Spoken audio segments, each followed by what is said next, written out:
Regret and limiting beliefs have a massive impact on our life, but not in the way that serves us.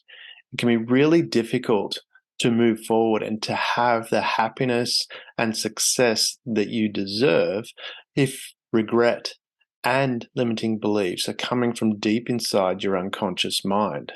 So how do we switch that out? How do we change what we're doing so that we can operate from a different level of thinking to enable us to flourish and move forward quickly and easily? Enjoy this conversation as Jeevan Matharu and I discuss regret, unconscious mind, and limiting beliefs.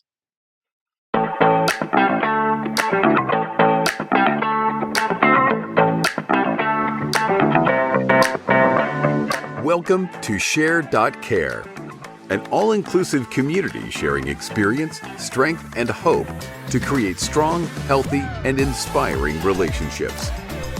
Share.Care communities work toward every individual feeling safe, valued, and heard, free from the threat of danger, pain, or harm.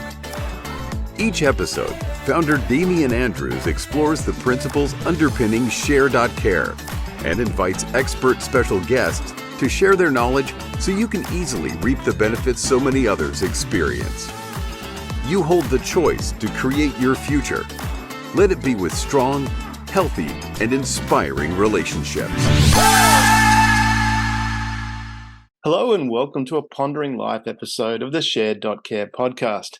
Our belief is that global peace starts at home. Feeling safe, valued, and heard gives you a foundation to confidently step out and make the world a happier and safer place for everyone. Because in today's world, it's in your own selfish best interest to help others.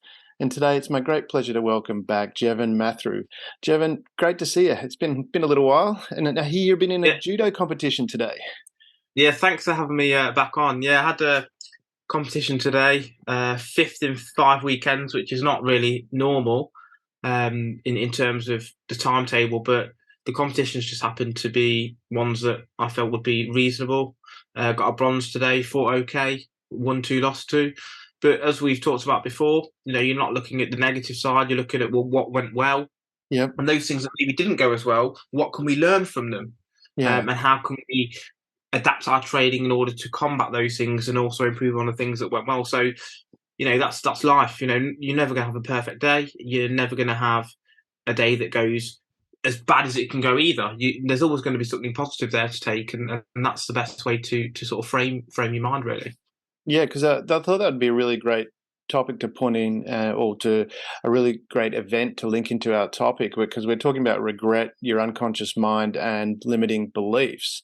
I mean, because I can imagine, well, I know from my own experience, when I've gone into competitions and things like that, the mindset that we have, or let's know from my perspective, the mindset that I've had going in pretty much determined how it was going to turn out. When I've gone in with this mindset that when I'm talking about limiting beliefs, I've gone in with a mindset that, I can smash this out of the park. It's worked really well, and other times it hasn't. Similar sort of thing when I was doing sales, when I walked in and really hadn't thought about the outcome, or thought that, maybe I'm not going to get this. It hasn't worked very well. And the other times I've walked in, especially it's funny in sales, you get a sale, the next, it's kind of like a perpetual motion in a way, where you get a sale, you're so hyped up. The next one next client you meet, you get that sale. And that was my experience anyway. How, from your side of things, is that, when you look back at your life and things that worked and didn't work, how much did this, limiting beliefs, and you're linking that to your unconscious mind style of thinking, how much of that do you think impacted various aspects of your life?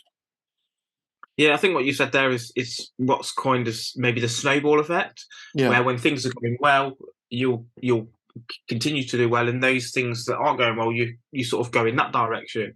I think there is something in the Bible that refers to that. Things will be given to those who have, and things will be taken away from those who don't have. Yeah. So, sorry, go on. No, I was going to, when you were talking about that, I know of the tale of the talents, where the boss, whoever in charge, gives gold to various. Yeah, you know the one I'm talking about. Gives Yeah, gold. The one yeah. that doesn't do anything with it gets it taken away from them. Yeah. So Yeah, it was the skills, wasn't it? One person got given one skill, one person got given 5 skills, and yeah, one person got given 10 skills, I think. And the guy that had 10 skills went out, used them all up, and ended up having 20 skills by the end of it. yeah, The person who 5 skills, again, the same thing happened. And the person who had one skill, I think, was just, I think there's probably a few very similar stories, but the one with the one skill, he put it in a box and didn't use it. yeah. But what you don't use, you lose. So, because he wanted to look after the one skill that he had. So I think that's very, very important to note, really, that you have to use things in order to develop them. Yeah. Yeah, exactly. And And that's just to clarify for the audience too, the skills/talents that we're talking about is a measure of gold, which was, was the reference. They're given measures of gold, and it's not like I'm just wondering if people listening going, they handed them a skill and oh no, I heard a different story. Oh, did you? Well, Oh, I okay. think that was sort of referred to a minute ago. There are a few different versions. One is the gold Ah, one. One is actually a skills one, which I prefer in the respect ah, of it's like a use or lose. And it was literally right. that is the story that they was given 10 talents and he used them and developed them. The other guy was given Yeah. one and he didn't use it because he wanted to save this talent. But obviously, what you Ah. don't use, you lose. And I think that's quite important, especially in sort Mm, of the field that I'm in, because mm, it's all about using what you have, developing what you have, learning mm. what didn't go well, developing those. And you mentioned one of your sort of questions a few minutes ago was about limiting beliefs. Yeah. If you don't believe that you can do something, Mm, you're probably not going to go out and do it. If yeah. you don't believe your business is going to succeed, you don't feel that you are the right person for it, you have imposter syndrome, you're not going to undertake that endeavor. Judo, Yeah. we'll use judo because it's something that, as I said, I did earlier today. Yeah. If you go into it thinking that you're not going to win, Mm, you're not going to win. And even if you go in with the thought that you are going to win, you might still not win, but you've got a much higher chance. And that's what it all mm. comes down to. It comes down to the frame of mind you're going into. Because what's the point in going into something thinking, I'm going to lose this, I'm going to get battered? That has no help for you in any way, shape, or form. Mm, You mentioned sales. If you go into the sale thinking, oh, he's probably going to say no, you mm. should go in with expectation they are going to say yes, which means that you put on a better performance and the likelihood of someone being sold is Yeah. increased. It doesn't mean that they are definitely going to sign up. It just No. means that over a period of time, the results are likely to be better than if you were to go in with a pessimistic attitude. And, you also mentioned the regret side. Again, we'll use judo as an example or any sport. Yeah. Everyone knows you come away from a sport or an activity and Mm, you think, I wish I'd done this. I wish I'd actually tried this out rather than, oh, do you know what? I tried this, it didn't work. That's fine. It's mm, much worse having that thought of not trying something and the regret of that. And the reason why that is, and I had a ponder about this as to why that is, and it mm, comes down to clarity as far as I'm concerned. Because if you try mm. something that doesn't work, there's a clarity, there is a result there, there is something tangible that you can value, you can measure. When you don't try something, there's just airy fairiness about it that there's no result of you trying it or not trying it. It's that feeling of, oh, I could have gone up to this girl and spoken to her. What could have happened? Could she be my wife? Could she be my girlfriend? Could we've gone on a few dates? Could we've gone abroad? Whatever. But if you hadn't gone up to her, you don't know the outcome. Mm. It's that unknown, that lack of clarity that causes the huge regrets. And people on their deathbed say this, don't they? I wish I'd done this. I wish I'd done this. They don't think, oh, I messed up on the business, or I should never have had kids. It's always things that you didn't do rather than things that you did do. So yeah. Yeah, I love that. I wanted to come back to what you were talking about before, and with this, the focus of the outcome that you want to achieve, and going in there and thinking, "Oh, I'm going to succeed or not going to succeed." Do you think, from the perspective and from your experience, because I know from mine, it really stands out, is that I really believe when you focus on the outcome, you're tapping into your reticular activating system, which then at an unconscious level, or subconscious, whichever word you want to use, allows you to tap into things that you might not consciously be aware of. And because you're thinking of that outcome, it frees that up. And you then in that moment, like as you say, in your judo experience where you're having this fight where you might be up against someone that's highly skilled. I used to play squash against a guy that was, significantly better than me. Significantly better. I think I won about 3 games in the 2 years that we played together. And that's not like overall games. That's just it was just ridiculous how much better skill he was. But in that period, I always went in there with, I think I can get a point here. I can get a point here. And I did get points. And I'm just wondering, in those circumstances where you actually, by thinking that you can do it, regardless of whether you do or not, it opens you up to more ability. Because I know from my experience when I was playing squash with this guy, I learnt so much more with going in there with that attitude of I'm gonna get a point here, and then playing against someone so much more with so much higher skill than me, it improved my skill dramatically very quickly. Do you think, but is that your experience? Do you find that for example, in a judo match, you go in there with that attitude, you notice things that you probably wouldn't have noticed before, even at an unconscious level? Yeah, I think when you have an outcome focus, like, well, this is the outcome that I'm after, a positive outcome, as you said, the subconscious mind then tries to perform at a higher level in order to get you there.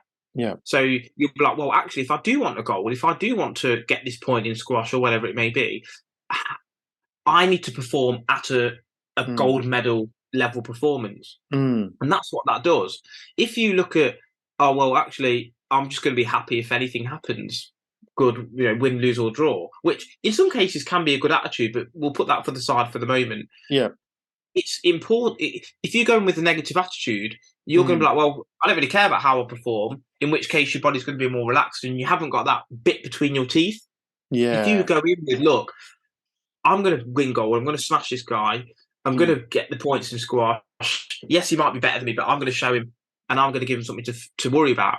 You're going with that bit of aggression, you're going with that bit between your teeth. You then try that extra bit harder, that extra 5%, even 1-2%, whatever it's going to be. It's still going to mean that you perform better than if you go in with a different viewpoint. Now, as we said before, and as your story and point put across, this guy was just way better than you skillfully. Yeah. But it didn't mean to say that you don't go in with that attitude over and over again, because you will still perform better. Your chance of beating him, even if he's better skilled than you, is still better when you think positively than it is negatively.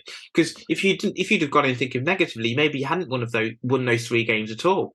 Yeah, exactly. You've gone with the attitude. There is a Stoic phrase, I believe, that says something along the lines of, "We must first win in our mind before we win in reality." Yeah, I love that. That's awesome. So yeah, that's my viewpoint. And as I said, it doesn't necessarily mean that it's going to transpire into instant victory, but over a longer period of time, you will see your performance and results better than it would be otherwise. And the subconscious mind is a very important thing, because when we practice something consciously, after a while, ideas and physical movements for us judo and squash, etc., they go into your subconscious mind and you don't have to think about things anymore. When you get to that stage, that's when your performance gets optimized. And something I mentioned in my book, there's a guy called Lanny Basson, who was an archer, and he used to actually visualize performances in his head, the perfect shot, the perfect way to hold the archery equipment, etc. And he was an Olympic medalist. And he's taught this same system to many people, because actually you don't need to physically train. If you can idealize by closing your eyes the perfect technique, you are still training the mind. And when you consciously do that over and over again, it becomes unconscious. So riding a bike, when you first rode a bike, you had to think consciously about, where are my hands, where are the pedals, where's the brakes, etc. And now you can get on a bike and just go forward. And when things change, and this is an interesting point, when things change very slightly, you have to then engage your conscious mind again. Because if you go on your own bike, you can, or own car, let's use a car as an example, you'll jump in your car and you'll just start driving subconsciously. Because you know where the steering wheel is, you know where the indicators are, the mirrors are all in line. But when you jump into someone else's car, you have to start engaging your conscious mind again, don't you? You're like, oh, Is it a manual? Is it an automatic? Where's the indicator on here? Oh, where's the light? Where's the door handle? Where's the window switch? And then you're much more conscious. So when something becomes more familiar, our subconscious mind gets involved. Walking down the street with your phone, crossing the road, whatever it may be, it's more subconscious. And the question is to yourself, how can you ensure that your subconscious mind, that the program that's in the background, is operating at maximum efficiency? Is by feeding it the right information. Yeah. And the limiting beliefs, where do you think they come from? And I'll relay a story from my experience. Is when I was a kid, and there's a little clip that I've got before I get to that. There's a little clip. I collect little clips from movies and TV shows that really inspire me. And there's one from the Cars 3 movie where Lightning McQueen's asked, "How did you know you could do it? How did you know when you got up there on the start line that you could do this?" And he thinks about it and he goes, "Well, I never thought I couldn't." And I relay that because I was thinking about when I was a kid, I used to do some ridiculously stupid, well, I shouldn't say stupid, but it was just stuff that you just wouldn't think to do. And I would just go and do it. An example was I was part of a radio controlled car club, which was big hype back in the 80s when I was a kid. And and we were racing at an off-road track. That's where they had that. And a number of guys had on-road cars, which you couldn't race at the on-road car, and they'd go to a car park or something and just drive them around and be there, and they'd be really.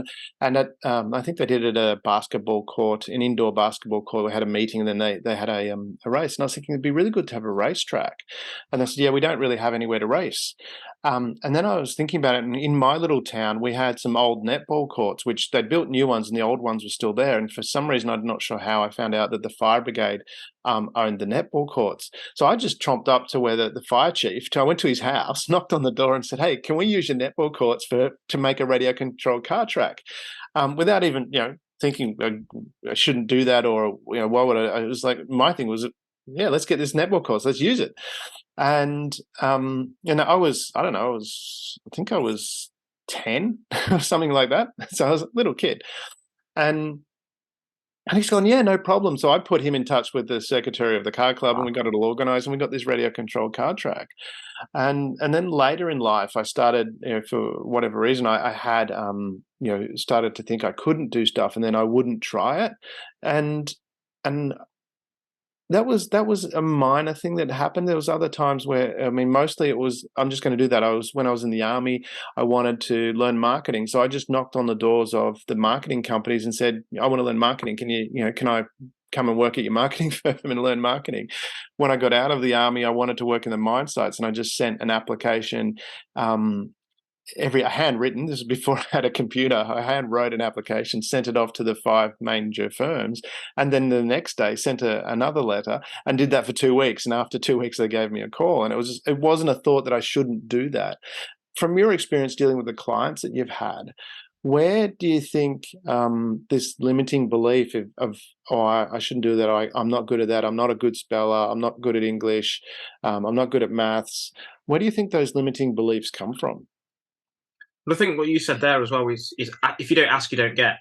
I think that's the same sort of concept. If you don't think something, you will never get the result. And if you don't think you are worthy of something, you don't feel that you can achieve something, then that's a limiting belief. If you don't feel that you could actually go up to a girl and speak to her, you don't feel that you can actually start a business and it be profitable, you are limiting yourself by nature. So it's a case of I can versus I can't. Yeah. You can. Now, there's a very fine line between a limiting belief and delusion. So if you're 5'1", as much as you think about being a professional sprinter, it's just not going to happen for you. Yeah. It's not going to happen. So I think there's a fine line, and people always say, "Well, I'm thinking about becoming a billionaire and all this," but it's not working. This limiting belief nonsense, and it has to be realistic because your mind knows what's realistic or not. So it has to be and feel realistic to you. Yeah. So where does this limiting belief come from? Does it come from past experience, or has that experience happened because you have a limiting belief? Now, again, should we be focusing on positive outcomes? If you focus on positive outcomes and you believe that you are worthy of something, you are more likely to act in a way that's going to bring results.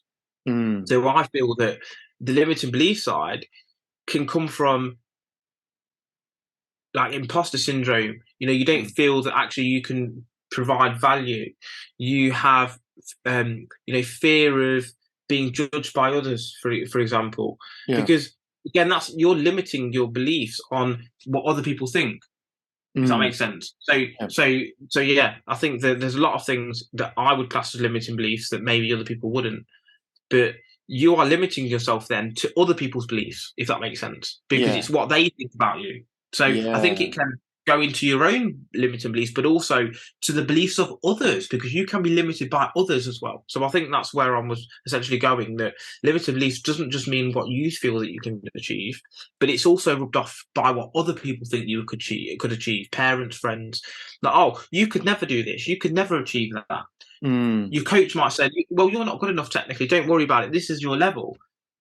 You've heard stories of professional athletes where they've been told by their coach they're never going to make it, but they make it. Because they could see something that their coach couldn't see. They had a desire that their coach didn't have. And I think that's really important, because if you aim for the stars, you might land on the clouds. If you aim for the clouds, you might not get anywhere. So you have to aim high, believe big things, because even if you don't reach your goals, you're still going to be a hell of a way further along than you would be otherwise. That's interesting that you mentioned about other people's thoughts about you. And that is something I didn't really pay too much attention to. A little bit when I was, in an awkward phase in my late adolescence, early 20s. But I mean, my mum was very much doesn't matter what anyone thinks. And even though sort of consciously it started to slip in a little bit when I started to pay attention to other people, unconsciously it was still very strong. As much as I hated her wearing beanies when I was a kid, it's like, don't so embarrassing. But she's like, doesn't matter what other people think. It kind of stuck. And I was just wondering about that, because one of the things you talk about, if I remember correctly, is solitude being really important. And is it, from that side of things, because a lot of times we can be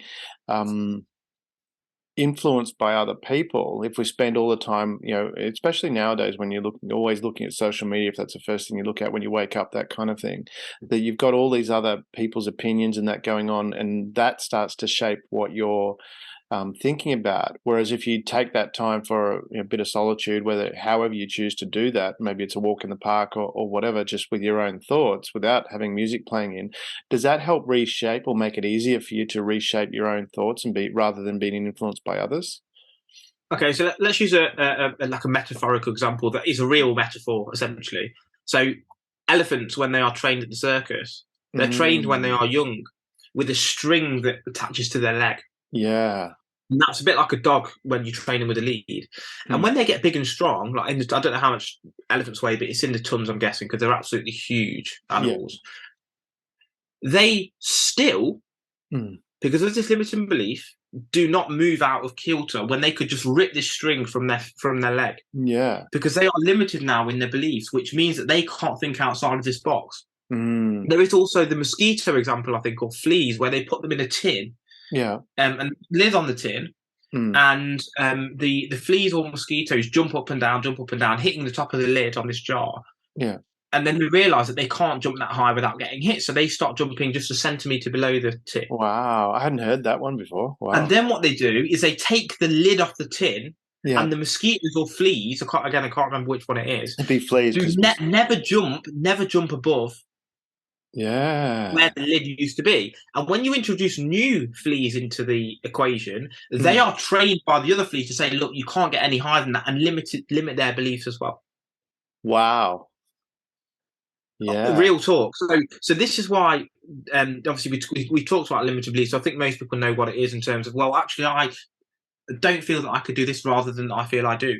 But I'm taking it a step further, saying, are your beliefs limited by your parents, your friends, your relatives, society in general, etc., etc., etc.? And has that put a cap on where you feel that you could be? Because look, Bill Gates, billionaire, Jeff Bezos, billionaire. Do you think that they had limiting beliefs about where they could get to? Yeah. Professional boxers, they had big dreams, big results. And again, not 100% of the time, you can have big dreams and fall flat on your arse. But we all often the don't people see that part, though. Yeah, but we what I'm only see the saying bit is, where they succeeded, not the years before where they were falling on their ass. yeah, and also the people who have big dreams but fail, if that makes sense, because that's still a thing. Just because you have big dreams doesn't mean that you're not gonna fail and fall flat on your ass. Or as you said, the people who do succeed have failures along the way. Yeah. What I'm saying is, all the people that are successful all had big dreams. Yeah. So you could say, oh well, actually, but even the people who failed, had big dreams. But again, why are you looking at the negative side? Why are you looking at the side that is the pessimistic side? Why aren't you looking at the optimistic side? What do all these people have in common? They had big dreams. They were disciplined. They didn't have limiting beliefs. They, on the regret side, they decided to act and not regret not acting later on, rather than the regret of saying, well, I wish I'd started this Amazon company, could have made $1 billion on it or whatever. Yeah. And that's what's really, really important. And again, successful people generally, they have good routines, they meditate, they have affirmations. Because when you say affirmations to yourself, I'm strong, I'm a winner, I'm fit, I'm healthy, I'm intelligent, I get things done, I make sales, you are more likely, your body wants to fall into that, and you want to perform in such a way. If you think, I'm just a fat, ugly slob who's messy, you are going to behave more like that. And this is something managers know. When you're a manager and you say to someone, thanks for being so organised today, it was amazing. The person, whether they are organised or not, will become more organised because of that statement. Because they want to conform to your idea about how they are. If you say, look, you're always making mistakes, you're always fucking up, you're always wasting companies' money, that's how that person then sees themselves, and then they will behave in a way that conforms to that idea as well. So this is why I'm a strong believer, if you're a manager or you're an individual, you should talk to yourself and others how you want them to behave. I'm so glad you're a pretty clean person. I'm so glad you talk nicely of others. I'm so glad that you work extra hard at work. And again, it will ensure that person will conform to the idea. So use yourself as an example. So I say to myself things like, I'm disciplined, I'm focused, I provide value in every area of my life. I leave things better than I find them. I think that's a really nice one. I leave it's better than I find them. That's people, that's a room, that's something that you borrow from someone, anything. You can leave something in a better state than you find them. And if you go through life in that manner, you're going to bring a positive value to the marketplace, to the world, which again will come back to you under the law of karma or harmony, whichever of those you prefer to use. But yeah, I definitely think that beliefs is a massive thing. And again, you can use dogs, you can use elephants, you can use individuals, you can use the mosquito example, the flea example. If you believe something can't be done, it will never be done as far as you're concerned. Yes, you can probably find me a 1 in a million story where something did happen for someone and they never believed it. But again, why are you going with the minority when that's a 1 in a million blue moon story, when there are hundreds of other stories that people have thought big and dreamed big and it's come true? Rocky Balboa, Sylvester Stallone, he sold his own fucking dog. Yeah, I don't know if you know the story of Sylvester Stallone. No, I don't know that part about selling his dog. Oh, mate, honestly, this is like one of the most like incredibly inspiring yet strange stories. So basically, he wrote the script for Rocky. That's obviously his big idea. He's like, right, this is going to be massive. Write the script for Rocky. So he went to a number of, and again, I'm probably bastardizing this story slightly, but the gist of the story is, the critics can give their comments. That's fine. Yeah. So essentially, he's gone around to loads of producers and said, look, can I be in the movie? Can I be in the movie? No. For example. Then I think there was one guy who wanted to buy it. And they said, look, I'll buy your script off you for, I don't know, 50 grand. And this guy was broke at the time. Again, the numbers might be slightly wrong, but it wasn't a huge deal. It was 50 grand, 100 grand, something like that. But they said, you cannot be in the film because you can't speak, you can't act, you sound horrendous. No one even knows who the fuck you are. We'll get by your script, we'll put a good actor in, and that can be your story. Yeah. Now, for a lot of people who didn't have this big idea, this big dream, had this limiting belief, look, I'll just get the 50 grand and that's it, would have bit the hand off, wouldn't it? Wouldn't it? He didn't. He said, look, this is the dream. This is my belief. This is what I want to achieve. Yeah. So he turned down the 50 grand and he was so poor, he had to sell his dog. So he took his dog to the corner shop. Some guy bought his dog for 50 quid, something like that. Yeah. And he then continued on his journey to get this Rocky film published. He managed to then get it published and star in the film Rocky. Yeah. But he's lost his fucking dog. Yeah. And look, I don't know anyone who has got a dog that doesn't absolutely adore their dog and it's like a shadow to them. So he's gone back pretty much every night back to this same corner shop, hoping to find this bloke who bought his dog. And his dog's a Bull Mastiff, I think. So it's very similar to my dog, which is a boxer. And his dog's actually the dog that's in Rocky 2, I think. Butkus. I think his name was Butkus, wasn't it, in the films? Yeah, I think that's his actual dog. Yeah.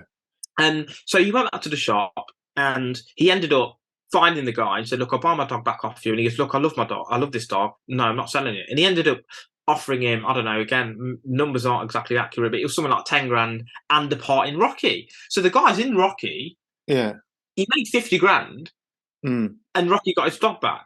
So the point of that story is, it's twofold. One, limiting beliefs, he did not have them. Number two, and this is from the 48 Laws of Power, plan all the way to the end. Yeah. He had an end goal and he was planning all the way. That's the end goal. And it didn't matter what happened in between, he was willing to sacrifice. Now, for people who've just heard that story, who are aware of that story, they say, that's a great story. That's an amazing story. I'm going to tell people about it. It is an amazing story. But you're not willing to be the main actor in that story. Would you go through selling your own dog to achieve your goal? Would you be willing to turn down the 50 grand to build this larger dream? And you'll probably find the answer to that is 99.99% of people wouldn't. So is that because they don't believe in their idea enough? And they don't believe in this outcome that will happen, but it just takes the work and the sacrifice. And this is why, again, the regret side, for Rocky, a couple of the topics we're talking about, limiting beliefs, regret, etc., and the subconscious mind. If he'd have not undertaken Rocky, do you know what? I had the script. I wish I'd moved forward. I think it would have been a masterpiece. Rather than, do you know what? I tried this. It didn't work. They don't think I can act. Okay, I'll sell it for the 50 grand. And yeah, I'll get a normal job. But it's all about how big you can think. Think big and take risks, because the biggest risk that you can take is not taking any risks. Yeah. Do you think it was part of too that the determination to stick at it and then allow the world to shift around him rather than trying to conform to the world? Because Arnold Schwarzenegger's story is very similar to that. He was told, your accent's too thick, can't do, you're too stilted in your movements, which then turned out to be perfect for the Terminator role. And after he did Terminator, everyone loved him and they accepted that, because when you look at some of his other movies, he's still stilted, he still has the accent, but we all go, oh, that's kind of normal now. We relate to that. Do you think part of that success is sticking at what you believe is right for you, and continuing on in a way that until such time as the world accepts what you have to offer, if that's of value, of course, but putting that presumption in there. Yeah, definitely. I think that, again, if you're going to people and asking for their validation, let's say, and you believe them, and you said, look, I'm speaking to this professional, this guy who knows what he's talking about, and he said, nah, do you know what? You're better off finding something else to do. And you said, okay, and walked on and got yourself down the job centre. Yeah. You'd fall at the first hurdle. Arnold Schwarzenegger didn't and said, okay, fair enough. That's your opinion. Fine, I'll move on. Yeah. And this is, again, what we talked about this sort of, 10 minutes ago. Limiting beliefs can be limited by other people. And if you take their opinion on board, and look, this is just something as a side point. If you don't trust someone, or what's the best way to say this? If you wouldn't trust someone with something, why would you take their advice? If you don't respect someone, why would you take their advice? Yeah. Same thing. So a lot of people don't respect people, but they are willing to take their advice. Mm-hmm. So I think that's stupid. And with the Arnold Schwarzenegger stuff, he's, yeah, as you said, he's still got this broad accent. He's still an absolute monster. But sometimes you need to be polarizing. You don't want to just be your standard guy. You want to have something different, your USP. Yeah. You know, there's not anyone out there who sounds like a Terminator Yeah, and looks like an absolute stacked machine. Yeah. And that's your USP. There's no one in the world like you, Damien. There's no one in the world like me. Yeah. And not everyone's going to like it. Yeah. But your job is to ensure that you keep doing what you're doing, and someday that will move into something great. And the worst thing in the world for me is people who always move around to the new hot thing. Oh, I'm going to be this because it's cool. This is going to be cool. What happens is things go in cycles. And maybe your thing is just not the hot thing at the moment. But it doesn't mean you shouldn't stop doing it. Yeah. Or that you should stop doing it, rather. Yeah, because the hot thing, I mean, there's still, I mean, if you're looking at it from a work perspective, there's plenty of work to do for that, or there's plenty of opportunity. You don't have to be the hot thing to have, you know, quite a successful life. I look at that from my perspective when you say about being, you know, trying to be like other people. And I remember, I can't remember exactly when it shifted because it was a long time ago. But you know how we have, you know, we talk about, oh, I want to be like so and so, and I want to, you know, and there's an inspiration there. It was a while ago. It changed for me. It was some time ago, and I stopped doing that. I just said, no, I want to be the best Damien Andrews. I'm not interested in being like anybody else or trying to be like him. I don't want to be like a Steve Jobs or whatever. Yeah, some of their behaviors might inspire me a little bit, but I'm not going to be trying to be the next so-and-so whoever. I'm going to be the Damien. That was a very conscious shift, and then became an unconscious shift that I am the Damien Andrews. That's me. That's my brand. That's who I am. And if someone doesn't like it, and I get that a bit as well, where I'll be talking to people, and I have great relationships with people all around the world, and there's other people that I've met, and not that there's anything antagonistic about it, but we just don't see eye to eye, and that's fine. And we don't have, and I don't let that. If someone goes, yeah, nah, what you've got is not really for me, it's like, cool, that's no problem. There's a lot of people out there that I can work with. That's fine. Is it one of those things where you come back to that focus again? Because my focus is on the people that people like yourself, I get along with. We work well together. Is that something, where you think, from your position, is that something that affects people, and is it simply because from my experience, I just look at it and go, I'm just going to focus on the people I like. It's as simple as that. It's no effort. It's not hard. And I just focus on the things that I like. And when if something happens, I had an experience taking this into concept a couple of weeks ago, where my mum asked me to deliver a cat to one of her friends. My mum's in the country. I was going down to visit her, and then I was bringing the cat up, so it had to stay at my house a couple of days. And then because I was going to the city near where to pick my son up, I think it was a day later. So, and then I'd had this massive day, did all these, had huge accomplishments in that day. And then when I jumped in the car, I drove to the city and I forgot the cat. And I'm driving, oh, fuck it, I forgot the cat. And I'm going, fuck. And I started to think, oh shit, what a terrible day. I forgot the fucking cat.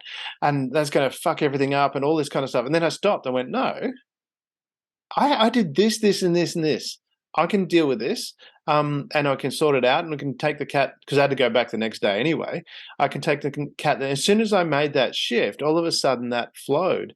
And that's where I'm wondering for people for listening, and I'd love to get your take on it. Is it as simple as that, going, I'm just going to shift what I'm thinking of?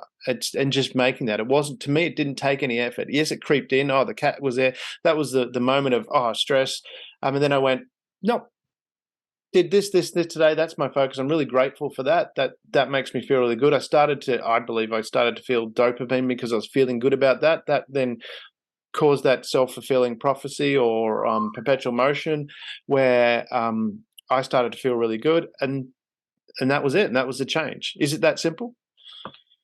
Yeah, I think it's a case of reframing, as you said. Instead of looking at the problem, oh fuck, I forgot the cat. How can I use this to my advantage, or what can I look positively upon to move forward. I think that's a massive thing. My car's broken down. It's going to cost money. Okay, you could look at it in another way. Get to walk somewhere or get to use the bike. Yeah. Maybe my car could have broken down 1,000 miles from home in the outback and I had no phone signal. Yeah. So, it's broken down on your drive. That's probably a better place than in the outback, for example. So yeah, I think it's definitely a reframing of mind. Every problem has a solution. Are you problem focused or solution focused? So, okay, I forgot to trap the cat. Problem. What's a way to say, okay, how can I be solution focused? Yeah. And just coming on to the other point you mentioned, because I think this does also fit in. You mentioned obviously acting in a way that's true to yourself and being the best Damien Andrews. Yeah. You mentioned as well that you did sales. We know from sales that most people say no. Most people aren't a direct fit for you. But what that does is it shows who is an authentic fit for you and who isn't. Because authenticity is really, really important. There's no point trying to be a friend to everyone, because a friend to everyone is a friend to no one. You need to be polarizing. And to be the best Damien Andrews, you need to be the best Damien Andrews. And yes, you shouldn't be jealous of other people. And you mentioned the Steve Jobs and other people. But what we should do, and again, this is something the Stoics talk about, is we should be able to look at other people and say, do you know what? Out of my group of friends or out of the people I know, I like this guy's generosity. I like this guy's discipline. I like this guy's focus. I like this guy's charisma. I like this guy's physical shape. And try to learn a bit from everyone to then make yourself your best version, as opposed to say, I love this John guy. I want to copy exactly what he does, how he dresses, his haircut, his the way he talks, where he goes to drink, etc., etc., etc. That's an imitation. We know, and we see this online, don't we, on Instagram Reels. People say, nah, fake. They say original, not original, not original, not original. And then when you get a real original piece of content, everyone loves it. And they're like, do you know what? That was original. But then you'll get imitations of that. Yes, yeah. So nothing beats the original. We know this from Gucci. We know this from Nike as just examples. The fake will never beat the original. And that's what's really key. Only you can be original you. No one else can be original you. So how can you be like the OEM version of yourself, the original equipment manufacturer, the proper part, not the fake part that you can get on the cheap, the best of yourself? Because look, we're all seeds at the end of the day. You might be an oak tree. I might be a one of the red pine trees, I think they're called, the tall ones. Yeah. So we could be different trees. But I don't want to be your type of tree, and you don't want to be my type of tree. Yeah. We need to say, okay, what compost do I need? What water do I need? What sunlight do I need in order to give myself the best yield in terms of leaves, etc., and the best, healthiest bark I can be? Because we can't all be the same. Are you a chestnut tree or acorn tree, whatever? And this is really important. And yes, everyone's going to have some jealousy, and it's a horrible trait, and I don't agree with it. But everyone has some sort of, you know what, he's got a really good life, or she's got a really great life. I'd love to be that. But what actually you want is, you don't want them. You want their lifestyle. Yeah. So it's like, I'd love to be Tiger Woods. But would you? Would you love to be specifically Tiger Woods? Or would you like the lifestyle he has and the skill set? Would you like to be a professional golfer and have nice girls and have the money and the fame and all that? But you don't want to be the being Tiger Woods. Yeah. You don't know what he's like as an individual. This is what always baffles me. Everyone's like, oh, I love Messi, I love Ronaldo. And look, don't get me wrong, I love them as well. But you don't love them. You don't even know who the fuck they are. You like the gift that they have and how they play football. That's what you love. They could be an absolute dickhead for all you know. But it's the gift that you have. And again, there's a Bible phrase that says, your gift will bring you amongst great men. You could be when you're the best in the world at something, you will get elevated to greatness because all the great people want to see the great people, and you'll get to know the network. So the way to get up the ladder is to be the best at something, and not everyone can be the best at something, but you can be in and around the conversation if you are naturally good at it. And are you naturally good? Do you have an interest for it? That's where your area is going to be best suited. And coming back to your point, you've got to be authentic. people can smell a rat a mile away. Yeah. Smell a rat. And this is, again, with sales. If you get someone who's too salesy, yeah, what we can do for you, sir, is we can get this. As soon as that turns people off. Buy this. It's Yeah, great for because you. it's inauthentic. So, like, everyone's been to sales, and I think for me, I just try and provide value and say, look, if you like it, you like it. If you don't, that's cool. You know, there's other people who might find this, and it's not a hard sell. Hard sells do work as well. Don't get me wrong. But again, coming back to the original point, how are we reframing how we think? Yeah. Are we thinking about positives and solutions? Are we thinking about how we can generate from other people how they operate into our own self to improve it? Or again, are we trying to imitate? That's a framing situation too. Yeah. What are you looking at? Are you looking at imitating someone, or are you saying, okay, what have they got that I haven't got, or what have they got that I can learn from to improve my specific part of that's going to help me to build my brand? Because this is one of my big things at the moment is skill stacking.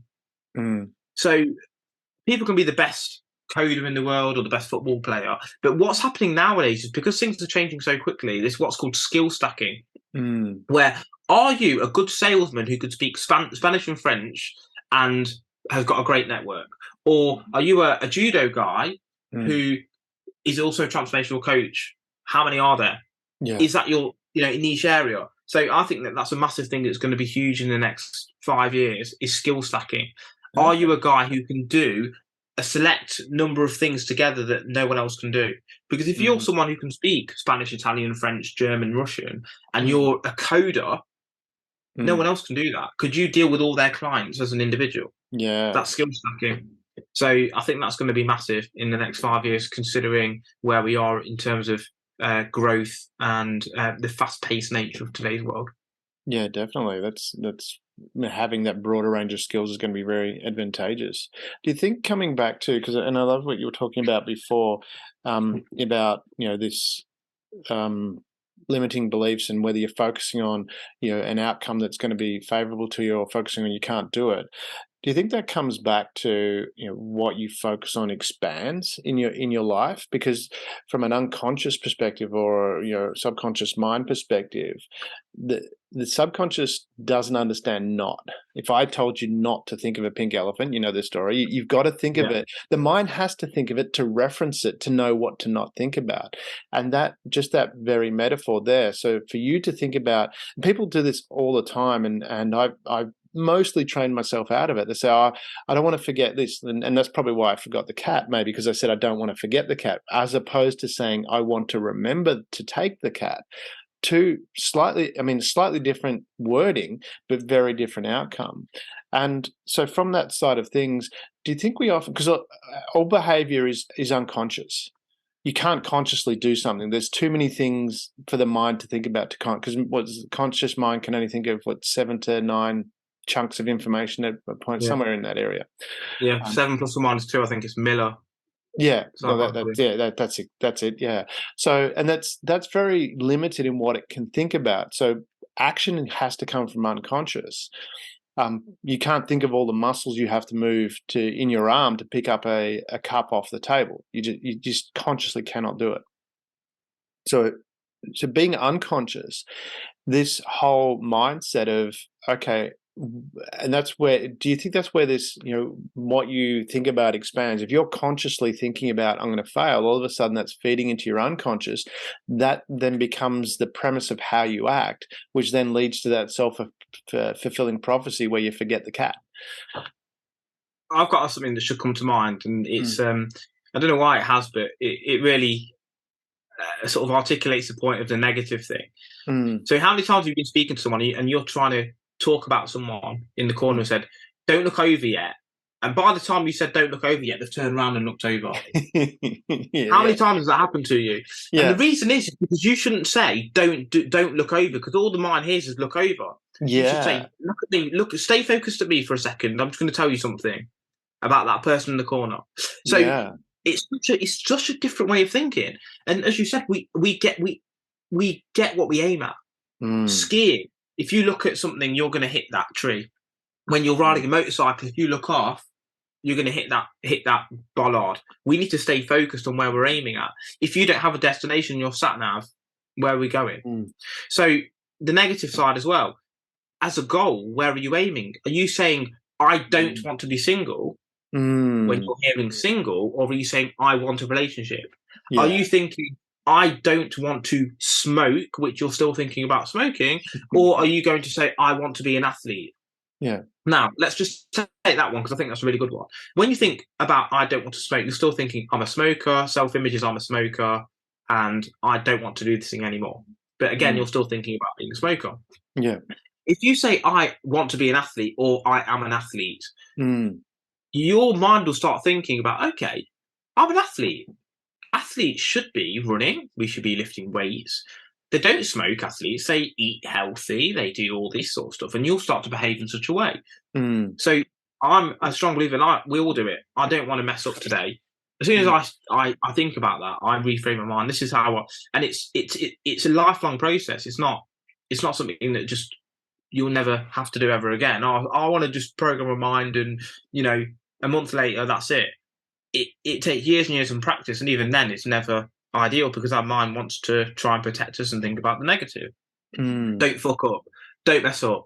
Don't make this mistake that you've made over and over again. Your mind wants to think about that. If you try and, as soon as you hear that, try and say, okay, instead of don't do this mistake that I've made before, why not think of, well, actually do the thing that won you the fight last time. Do the thing that was successful last time. Do the thing. And if we think about that, we are just focused on that. As a man thinketh, James Allen, we are what we think about all day long. If you think about value success, you are more likely to get there. And as we've said, doesn't guarantee it, but it gives you a much better and stronger percentage chance of achieving it. And I think that, again, limiting beliefs, has that come from yourself? Has it come from parents? Et cetera, et cetera. Like, parents are bad for it. They give you limiting beliefs like, oh, rich people are evil. Or yeah, you have to be a crook to be rich. Or well, yeah, we're never going to be able to afford that. We're poor. Don't worry. You just get a normal job. You don't worry about that sort of stuff. If that happens to you over and over again as a kid, you then have lower self-esteem. You don't see yourself as being able to achieve anything. You can't think big, because you're like, oh, you know what? Yeah, we're not those kind of people. We don't achieve big things. We're not really rich. We just get jobs at Asda. That's just, or Walmart or whatever, the supermarkets. Yeah, that's what we do. So I'll probably just take up the family tradition of being poor. We're fat. We're not really fit and healthy as a family. And all these rich people, they're evil. If you think like that, evil's not a good thing. No one wants to be evil. So if you think rich people are evil, your subconscious will actively act in a way that will make you become evil. Yeah. Sorry, not become rich, because if rich is evil, that means that you don't want to be rich. Yeah. Well, because we have if you do achieve it, you're self-sabotage. That's it. Because it's cognitive dissonance as well. Yeah. If that's the right phrase. It's like, if you believe smoking is bad, you're going to do one of two things. You're either going to stop smoking because you've realised that smoking is bad, or you're going to discredit the information that you've received, thinking, do you know what? Smoking is actually not that bad, and continue to smoke. So it's a confirmation bias. It's, you decide what information you bring in and how you use it. So confirmation bias is, obviously, for those that don't know, it's like, well, whatever your views are, you will find information that enforces your viewpoint. Yeah, I love what you said there, because from my perspective, I mean, talking about the smoking thing, and I've smoked on and off in my life. I haven't smoked for a while now, but when I was smoking, I could always stop when I wanted, but it was very specific, because I said I want to breathe clean air. That was what I said. I didn't say I want to stop smoking. It was like, I want to breathe clean air and be healthy. And so I did, and I just immediately stopped, never had a craving, that kind of thing. The other one I love what you talked about is, don't look over there. That was a great one. As you were saying that, I had a flashback to when I was a kid. We were driving along in the car. My mum was driving. I was in the passenger seat in the front, and other siblings were in the back. But as we're driving along, I looked across to my mum, and this massive spider started crawling across the top of the ceiling of the car above her head. And we're in Australia, spiders are big enough to bite your leg off. So, but what I did was I said, Mum, stop the car now. And that's all I said. And she just immediately pulled over. I didn't go, there's a spider or whatever, and I didn't actually think about what I was saying. All I just said was, Mum, stop the car. And she just stopped the car and then, opened the door and got this spider out of the car after we'd stopped. But it's interesting what you say there, and from a practical point of view, which is what people can do. They can just, these little examples of, I want to remember this, look at me, or those kind of things. So those little practical examples of switching what you're doing then would filter through to your broader aspect of life, because that's certainly been my experience as well. Is that, those little steps, is that what has helped your clients as well, making those little steps? And then you mentioned the snowball effect. I love that. Is it those little steps that then start to continue to grow? Yeah, it's like, as you said, with the example I gave with don't look over there, but have you seen that woman's dress, or whatever it's going to be?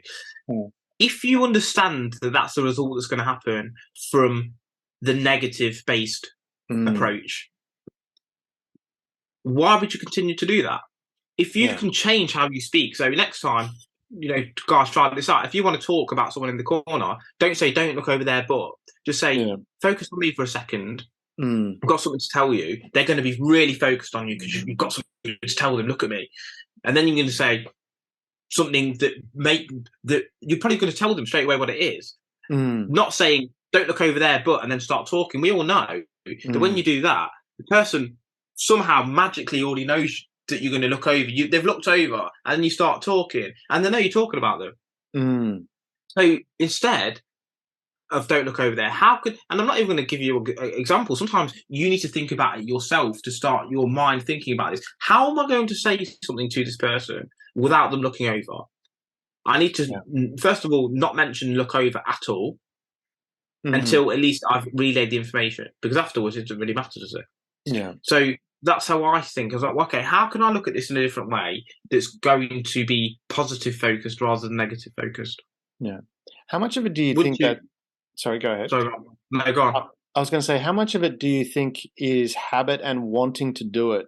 Because from I love what you're talking about before about whether people repeating the same behavior over and again. And I have the analogy of the person goes to the doctor and says, getting this pain in my fingers every now and then. And the doctor said, really? What's happening? I said, well, when I'm, as I'm getting out of the car, I leave my finger in the door jamb and shut the car door. Yeah. And the doctor says, well, just don't do that. It's not going to hurt. But how many times have you heard people say they don't want something and then continue to just go and repeat it and repeat it and repeat it? Do you think that's a process because, one, they really don't want something different and it's just a habit doing it the way it is, and that's what feels comfortable because it's a habit? I've got a slightly different viewpoint in the respect of people talk about ignorance is bliss. I think that's an absolute atrocious statement. It is. You're better off knowing of something, even if it's horrible and it's disgusting, than not knowing about it. And I think that a lot of the time it's because of ignorance. People don't know that their thought process is something that's built up over time. Yeah. And that is negative. So when they're aware that actually and conscious of these things, that's when they say something, their mind will come in and think, oh, I heard this information. No, you shouldn't be talking like that. Okay, how can I reframe it? This is the direction our mind wants to take. We're moving it over and we're going in this direction. But only when you're consciously aware of that's the correct way to do something can you actually make that change. It's like if you're a golfer and you go to your first, not lesson, sorry, you go for your first driving range or your first round of golf, and you've got a subconscious swing now. You've got a subconscious swing. Yeah. Now, 6 months later, you speak to a professional golfing coach who says, actually, you need to, I don't know, bring your hips back. You need to, stretch your arms out a bit more, and your feet are slightly offline, whatever it's going to be. Once you've been consciously told that by someone who you respect, when they next go on a round of golf or go on a driving range, their mind's going to be like, oh, actually, my feet should be parallel. oh yeah, I need to put my arms out. Yeah. But only because they've been told that or they're aware of that can they make that change. And it's the same thing.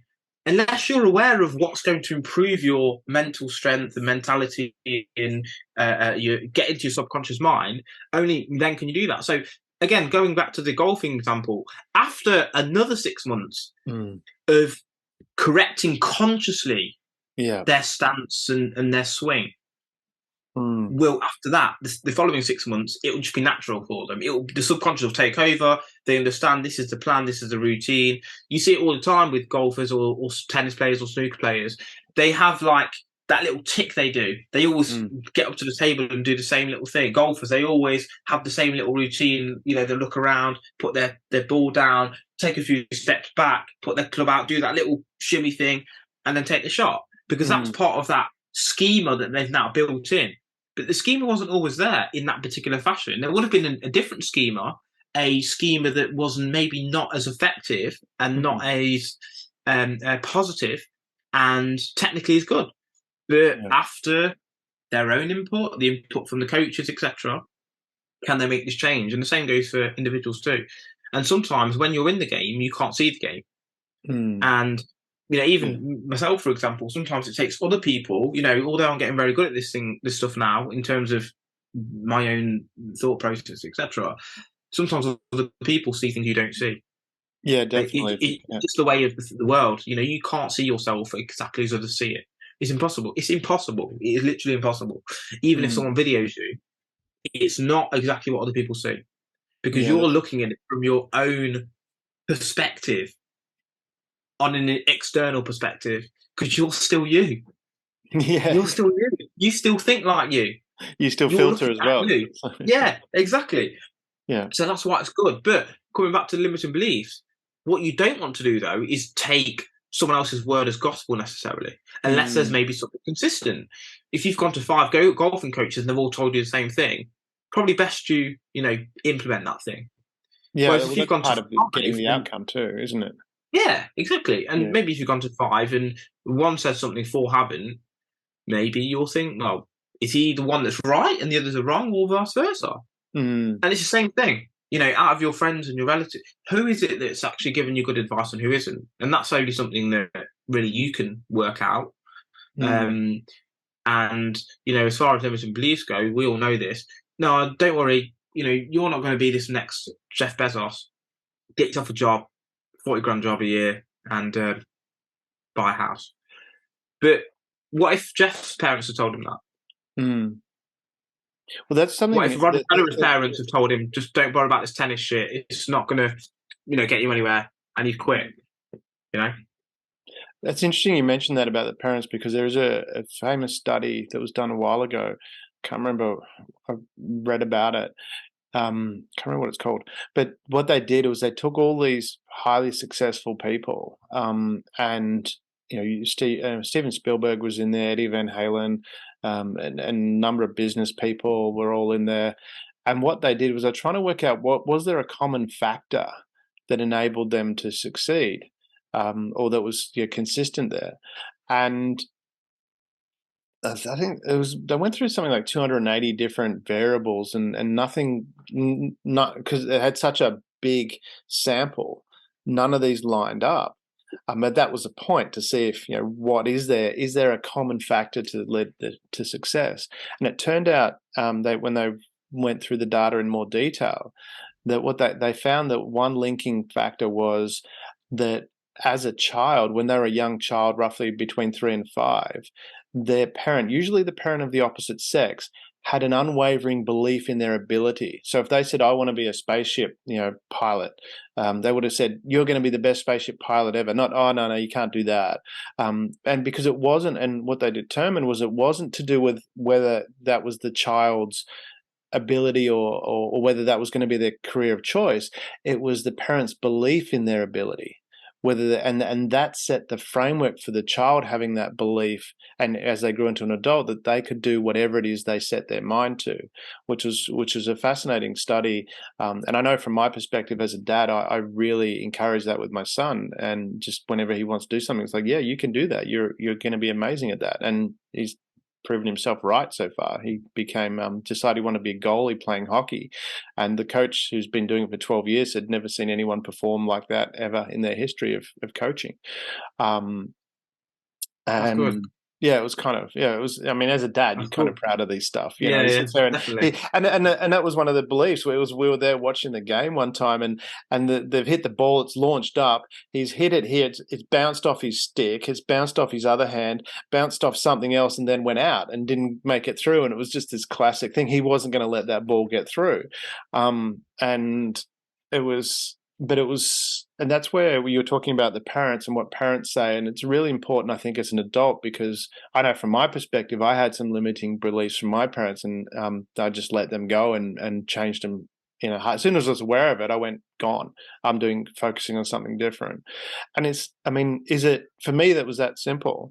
But I was just looking at that. Is it part of, because what I want to do ask about is, is it part of listening as well? Because I look at things, and there's a number of things I've done when I was with some people that spoke a different language. I started to learn the language, and I learned it really quickly because I really paid attention to how they were saying it. I didn't think I couldn't do it. I just said, "How do you say that?" and got the pronunciation right. And they go, "Wow, you pronounce that really." I mean, I was learning Mandarin, which apparently is really hard to learn, but I was learning it really quickly. And I'm currently learning Aikido at the moment. I've done a number of different martial arts, and I've always wanted to do Aikido and never done it. And I'm doing it now. And the sensei says to me, he says, "It's amazing. You pick it up really quickly, but I notice you listen." And I'm wondering from that perspective, is it something where what makes it difficult for people is we have an identity that says we're stuck in this position, we're stuck here, and no matter what someone says, I'm not going to listen. Whereas if I actually listened, I could actually move and adjust very quickly. Do you think that listening component is important? Well, I think a couple of things you said there are key. You said that once you became aware, you changed. And I think that's a really important part, because once you're aware that kids up to the age of 7 have a very key development stage that builds their self-esteem, builds their confidence, builds their belief system, it's important to get that right. Yeah. If we think about how kids actually learn the language, they make mistakes all the time. But what they do is they just carry on beyond the mistake. They don't stop because they made a mistake. They don't just stop talking and go, "Oh, I made a mistake." They continue to keep going, and you, as parents, correct them. You don't really correct their mistakes too much, but you give them positive, "Yeah, well done. Oh, yeah, keep going," etc. Yeah. And I think that's really, really important, because what that does is it gives them that mind frame of learning from experience and making mistakes, but not being bothered by them. Yeah. Because look, whatever you also mentioned the success thing, didn't you? About what they brought all these successful people together, and they've tried to find a commonality. Now, there was a study done by Zimbardo, the prison experiment. I don't know if you're familiar with it. No, not that one. Whereby they basically got some students and they told them, "Look, we're going to do a prison study. We're going to pay you for it. All we're going to do is we're going to make some of you prison guards, and we're going to make some of you prisoners. Yeah. If at any stage you want to get out, you can do. It's not a problem." Now, what essentially happened is that the people in there started to believe that they were actually in prison. The prisoners started to be psychologically disorientated, believing they were never going to get out, and the prisoners started bullying them, battering them, and conforming to what they believed the prisoner and the screw should be doing. Wow.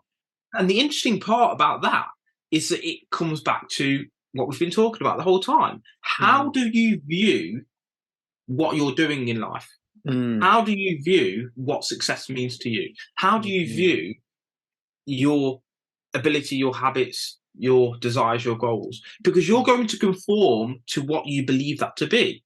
Zimbardo had to cut the experiment short. Because people were conforming. They were literally bullying and battering the prisoners. And the prisoners didn't believe they could actually get out. Wow. Even though they could just say, "Look, I want out."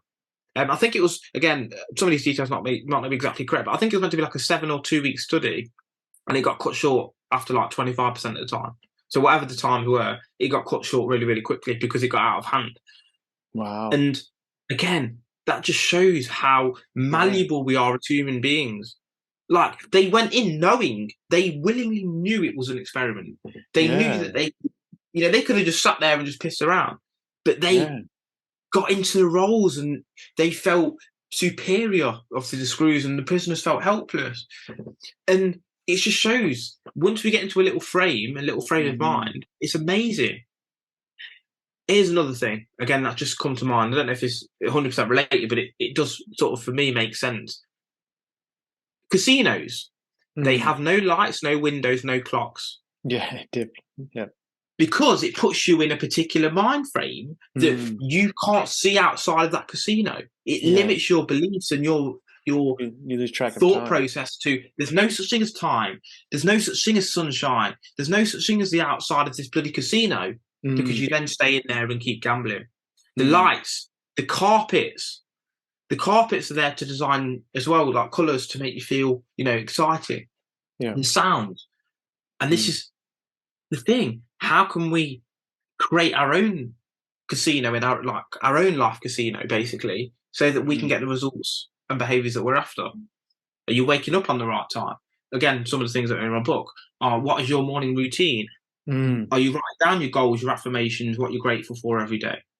Yeah. Are you trying to navigate through how you think about things? Are you thinking big? Are you dreaming big goals, or are you just happy going to the shop every day? Yeah. All of these things together are going to help to build a better person.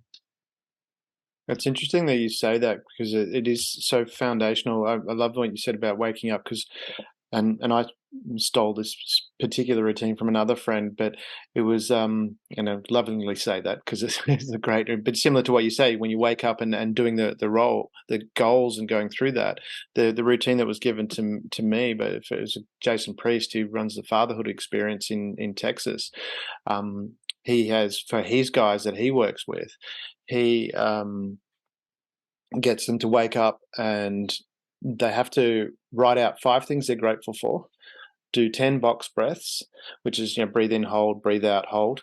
And then read 10 pages of an inspiring book. So his tribe that follows him, that's what he says. This is what we need to do. If you're going to change your life, that's what you need to do. And it's amazing. I've actually used that with people that I've worked with as well. And just, I'm naturally, I put in a lot of effort and do a lot of things, but I think I'm naturally lazy as well. So I couldn't be bothered coming up with my own routine. So I just said, here, do this one, to people that I've talked to recently. I said, this one works. And it's amazing. There's a couple of people that were, one person was suffering depression, others were close to it. I said, do that. They transformed, most of them within a week. The balance was within 2 weeks. And I had that with an employee. An employer I was going to fire a couple of times, because it's like, I knew, and that what was frustrating was because they were really, really good, and their work performance just went down and down and kept going down, and going, I've got to get rid of this person. But I didn't want to, because I knew that they were a really, really good operator.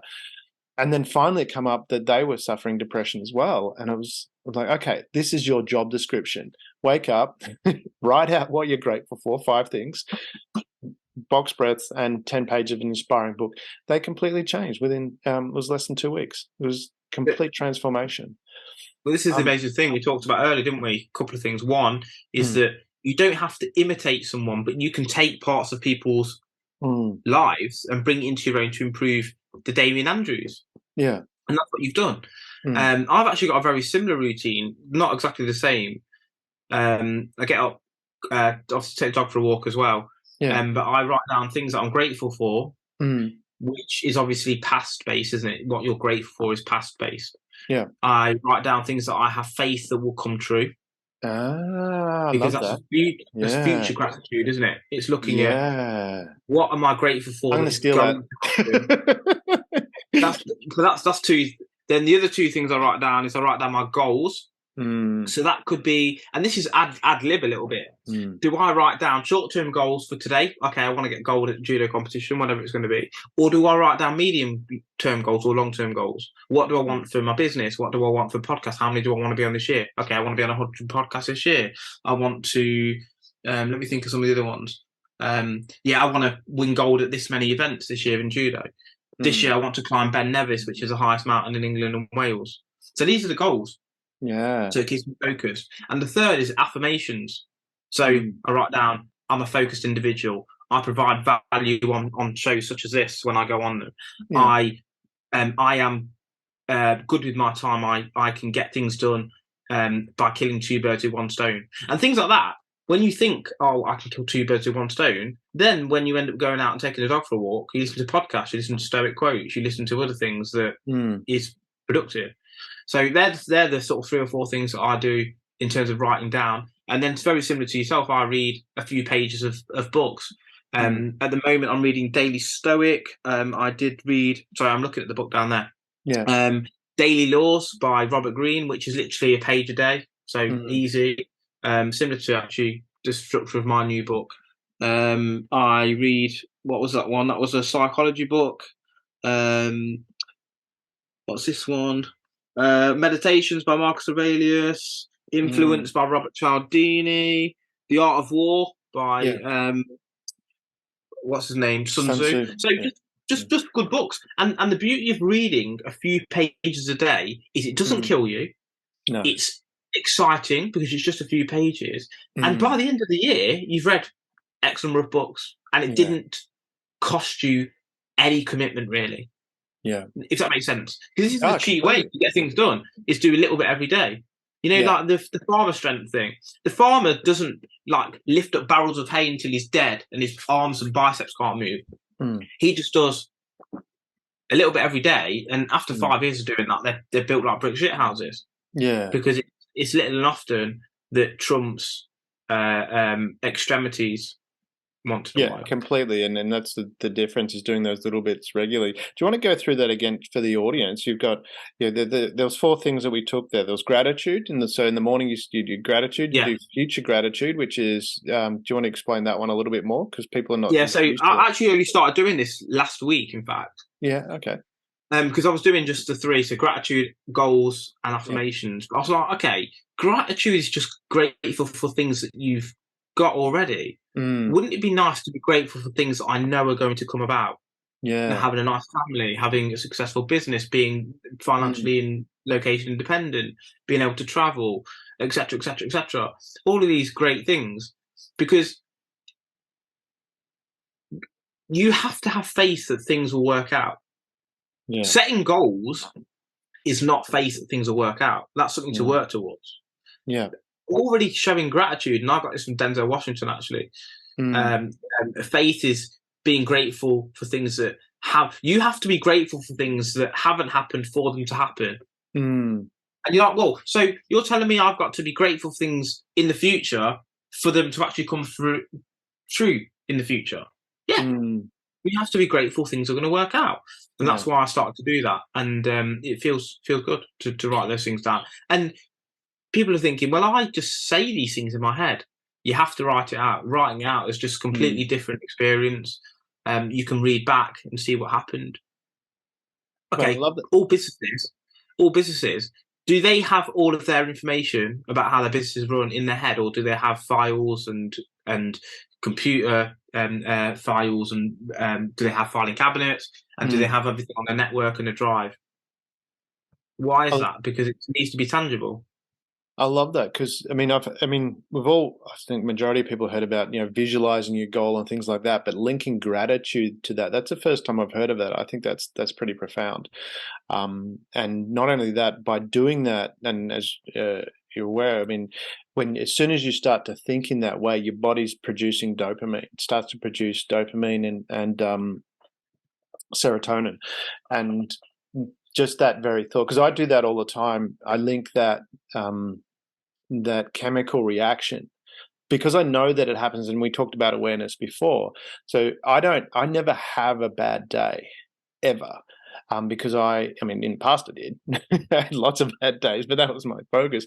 Today, as I'm living now, every day I go to bed, no matter what happens, and I'm thinking, okay, what was great about today? And I'm feeling good about it, and I feel this amazing, dopamine rush because of that. And I do that throughout the day as well. Even like when I had that cat experience a week ago, or 2 weeks ago, whenever it was, and I started to go, okay, forgot the cat, shit, and then I went, no, I did all this, this, and this, and all of a sudden I could feel inside the dopamine happening, and I started to feel really good, and it became that thing that moved forward. And I think it's really important for people to recognize that it is that you can actually, just by thinking a happy thought, your body starts to produce dopamine. And once you've got that happen, that spiral can continue to build it on itself, but you've got to be consciously aware of it and then make it a habit. And so the majority of the time, it's rare that I even have to switch it on now because it's such a habit. Sometimes something will happen, I go, and I'll get a shock and I go, hang on a minute, I need to do this. An example where it just was as a habit, I was recently appointed CEO of a radio station, and we had there was a first event that came up and was there. I wasn't expecting because it wasn't planned. It was just an informal event, so it wasn't an announcement. There was a new chairman there, mentioned about the chairman, so I thought that would be the done deal. And we went. Everyone that was there got to say, even people that weren't members of the people, the listeners came in and they got to introduce themselves as well. So I did my little introduction and that was fine and it was all good. And then after they'd gone around everybody and did the introduction, they then turned to me and said, okay, Damon, do you want to make a speech? And I'm like, oh, okay. And so I've just started speaking, and it didn't even occur to me that I could, what to think about. I just rattled off something about me being a kid and having this challenge to overcome. And then when I went back as an adult, I was talking about playing on what we call the teraneki or the monkey bars. And as a kid, when I was jumping up, I was scared to jump because it was so far up.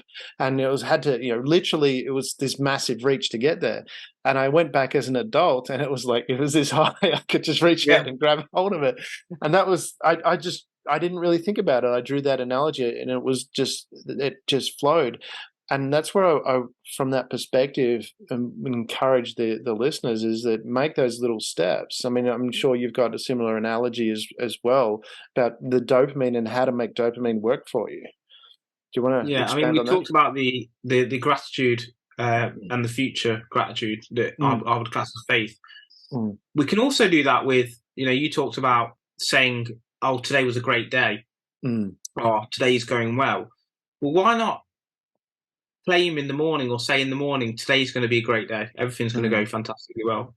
Because if you get up in the morning and think, do you know what, today's going to be an amazing day, I'm going to make some sales, I'm going to do this. You already can feel like my energy's getting much, much better, much improved. And like, today's going to be amazing. This podcast's going to be amazing. Yeah. Like, if you get up in the morning, like, oh, fucking hell, I've got to go to work. Oh, it's raining. That energy takes you through. Even if you're pretty good at reframing yourself, that's going to take you through the next 2 hours. Yeah. Minimum. Yeah. So if we get up to, today's going to be amazing, can't wait for it. We're going to get so much closer to our goal, etc. So that's another thing that I try and do when I get up. Like, today's going to be a great day. It's going to be amazing. I don't know what's in store, because obviously things can happen above your control as well. And I say, look, things are going to happen that are great for me today, and it puts me in a better mood than it would be otherwise. Is it necessarily going to make everything magically appear? No, but it's not about that. It's about giving yourself the best chance of giving yourself a good life, a good experience, a good mentality. Because a lot of the time people are depressed, it's because they haven't got something to aim for, they aren't in the right mental frame, and they can't see the positive in things. They look for negatives, which obviously, if you're thinking about negatives all the time, you're going to become a negative person. Yeah. And what about, because I want to come back to, we talked a bit before about delusions as well. And obviously if you're 6'8", the chance of you being a jockey is pretty slim. It's not going to happen. But let's put the physical attributes aside for the moment. And when we talk about delusions, because an example came up, I was talking with my son's karate sensei, who's a 7th Dan black belt in karate. And we're talking about hard and easy. And I said, well, hard and easy is relative to your experience. I said, you're a 7th Dan black belt. if I was to ask you to do grading at, and I'm not sure what the gradings are for judo, but you can translate yellow belt's the first belt you can get in karate.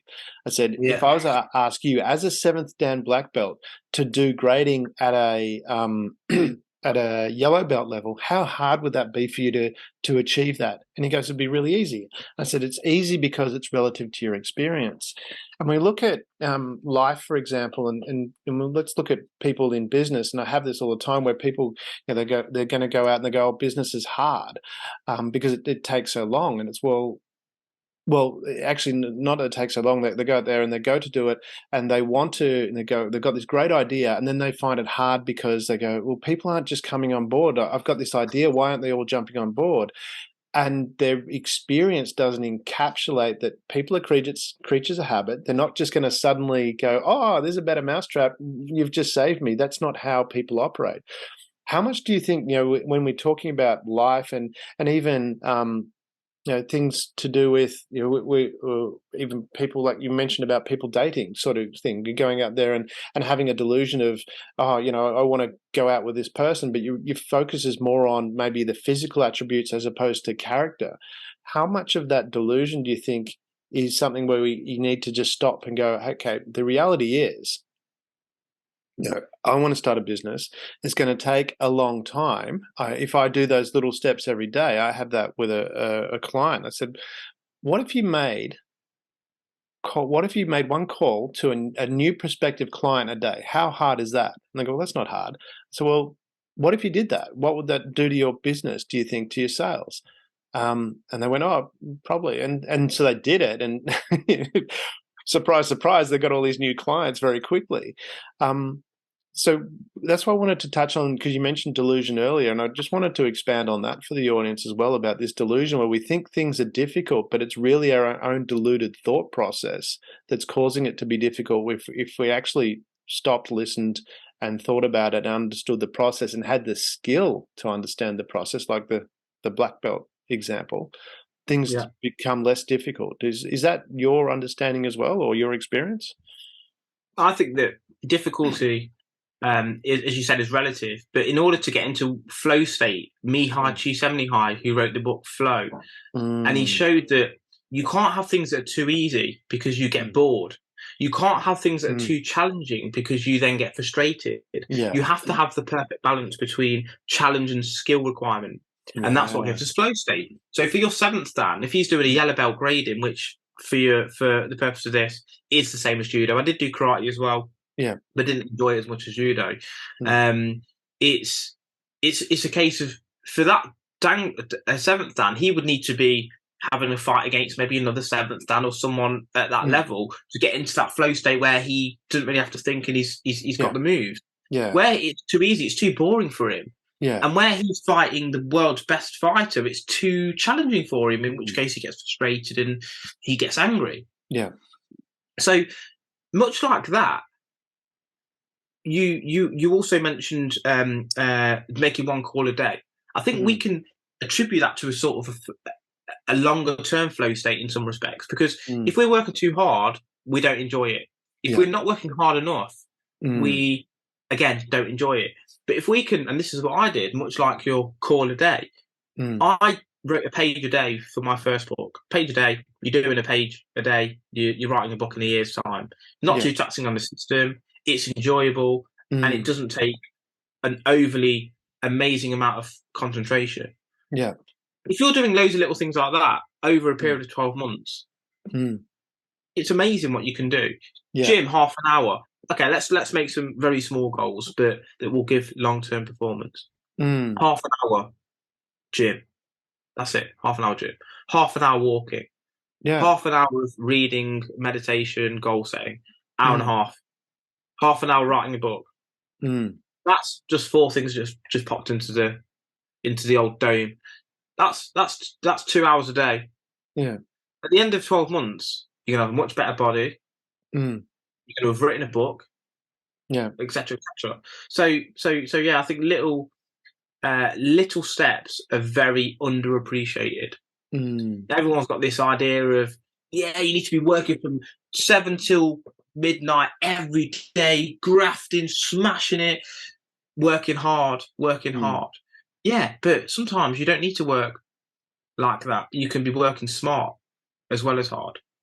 And sometimes it's the little steps that, as the hare and the tortoise story adequately suggested, it's sometimes the slow and steady that wins the race. I love what you said there about working smart as well, because I find that that's bantered around so much. People say work smarter, not harder. Yet I'm yet to see people I find it rare that people work smarter. I find it more often than not, people are working harder, they're pushing harder. And sort of, hang on, it's the old story of, the two people chopping wood, and one keeps stopping and resting, and at the end of the day, the person that stopped and rest has more wood chopped than the other person going, how? He says, well, I was sharpening my axe. Yeah, it's that's it. And it's that kind of thing where I find the people that I work with anyway, it's the biggest challenge. One of the biggest challenges is getting them to stop and say, hey, we need to, rather than pushing harder and it's let's stop, do things a little bit smarter. But like you said, these little bits, because that's the difference, doing those little bits, then it becomes a new habit if you don't create it as a new habit. And that's where I'm wondering, when we're talking about delusions, people have this delusion of, how difficult it is. Whereas if you actually just took that step back and did those little steps, like you're talking about, write a page a day, that's not hard to do. That's not difficult. And you said at the end of you do a page a day for a year, that's 365 pages. That is a book, as you said. Yeah, exactly. I think, so I've got personal experience with this. I used to work 7 days a week for a period of 7 years. I had two jobs. My main 9 to 5 job, and also had a weekend job, so I could go out and because I was working in a job that I was trying to build up to become like a financial advisor. Yeah. It was a good paying job, don't get me wrong, but I wanted to have a nice car, I wanted to be able to go out and enjoy it, so I had two jobs. But working 7 days a week didn't necessarily give me any more success, because it doesn't give you enough time to rest and reflect and think, because your mind is just on the hamster wheel.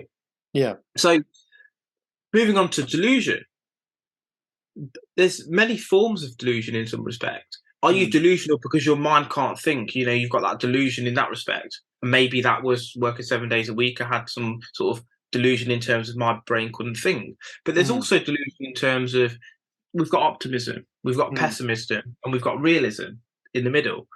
Sometimes we can be delusional too much on the optimistic side, as we've talked about. If you're 6'7'8", I think, or 6'8", as you said, you're not going to be a jockey. If you're 5 foot, you're not going to be a sprinter. But they're physical traits.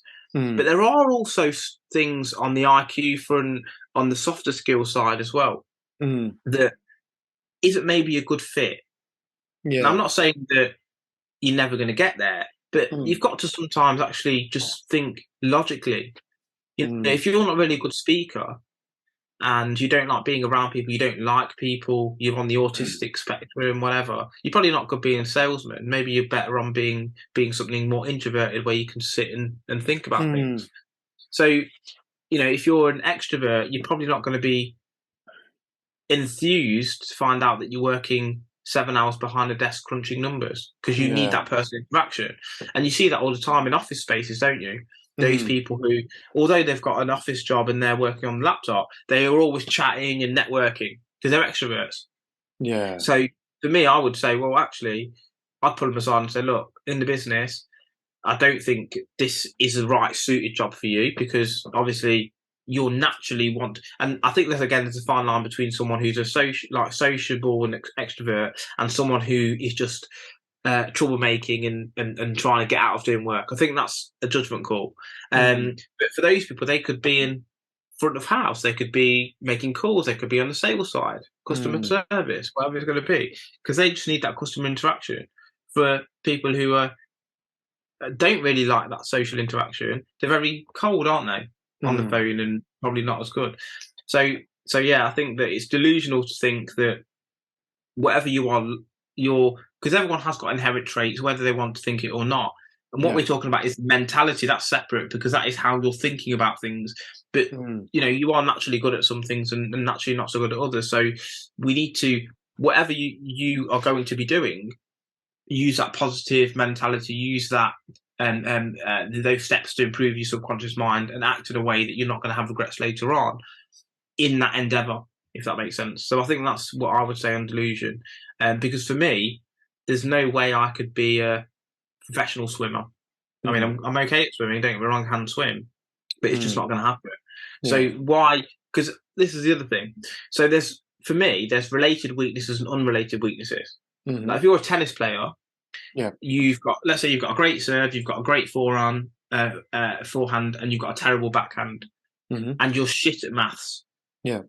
People say work on your weakness. My weakness is maths. But no, that's an unrelated weakness. It's not directly related to your primary goal of being a tennis player.